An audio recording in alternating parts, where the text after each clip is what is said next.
আসসালামু আলাইকুম। আশা করি আল্লাহর রহমতে সবাই ভালো আছেন। আজকে আমরা জানব বিভিন্ন পায়খানার রোগের লক্ষণ ও সঠিক চিকিৎসা। মুরগির বিভিন্ন ধরনের পায়খানার সমস্যা হয়। এগুলো মূলত একদিনে হয় না, ধীরে ধীরে হয়। বিভিন্ন ব্যাকটেরিয়ার কারণে, ভালো খাদ্য না পাওয়ার কারণে, ময়লা খাবার খাওয়ার কারণে, এছাড়া আরও অনেক বহু কারণ রয়েছে। তবে সবসময় চেষ্টা করবেন যাতে করে মুরগিগুলো ময়লাযুক্ত খাবার না খায়। সেই জন্য খামারের ফ্লোর অবশ্যই যাতে করে পাকা থাকে। লিটারগুলো পরিবর্তন করে দিবেন যখন বিষটা জমে যাবে। যদি পায়খানার সমস্যা হয়ে যায় তাহলে যথাসম্ভব দ্রুত চিকিৎসা করবেন। মুরগির বিভিন্ন ধরনের পায়খানার সমস্যা রয়েছে। ১ নম্বর ফিট পায়খানা, অর্থাৎ ফিটের মতো দানাদার পায়খানা। ২ নম্বর গুড় পায়খানা, অর্থাৎ খয়েরি কালার পায়খানা। ৩ নম্বর চুনা পায়খানা। ৪ নম্বর পাতলা পায়খানা। ৫ নম্বর সবুজ পায়খানা। ৬ নম্বর মানুষের থুতুর মতো ফেনা পায়খানা। ৭ নম্বর পানি পায়খানা। ১ নম্বর ফিড দানাদার পায়খানার মেডিসিন: ১ 2+, ২ ডাইরোবেট, ৩ রক্সিবেট, ৪ নিউক্লিবেট।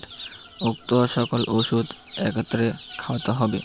২ নম্বর গুড় পায়খানার মেডিসিন: ১ 2+, ২ ডাইরোবেট, ৩ কোসমিক্স প্লাস, ৪ ডক্সিবেট, ৫ অ্যান্ডোসিনবেট, ৬ নিউক্লিবেট। উক্ত সকল ওষুধ একত্রে খাওয়াতে হবে।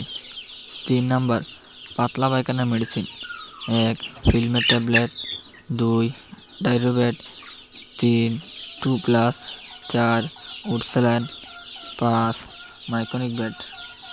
৪ নম্বর পানি পায়খানার মেডিসিন: ১ নিউট্রেল, ২ অ্যামফ্লুরোবেট, ৩ ফিল্মের ট্যাবলেট, ৪ ডাইরোবেট, ৫ মাইকোনিক বেট। সকল ওষুধ একত্রে খাওয়াতে হবে। ৫ নম্বর ফেনা পায়খানার মেডিসিন: ১ 2+, ২ ডাইরোবেট, ৩ মাইকোনিক বেট। সকল ওষুধ একত্রে খাওয়াতে হবে। ৭ নম্বর চুনা পায়খানার মেডিসিন: ১ কোসমিক্স প্লাস, ২ নেফটনিক, ৩ মাইকোনিক বেট, ৪ ইরোকোড।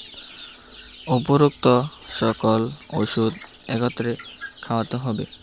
ভিডিওটি যদি আপনাদের ভালো লাগে তাহলে একটি লাইক করবেন, বন্ধুদের সঙ্গে শেয়ার করবেন এবং আমাদের পেজটি ফলো করবেন।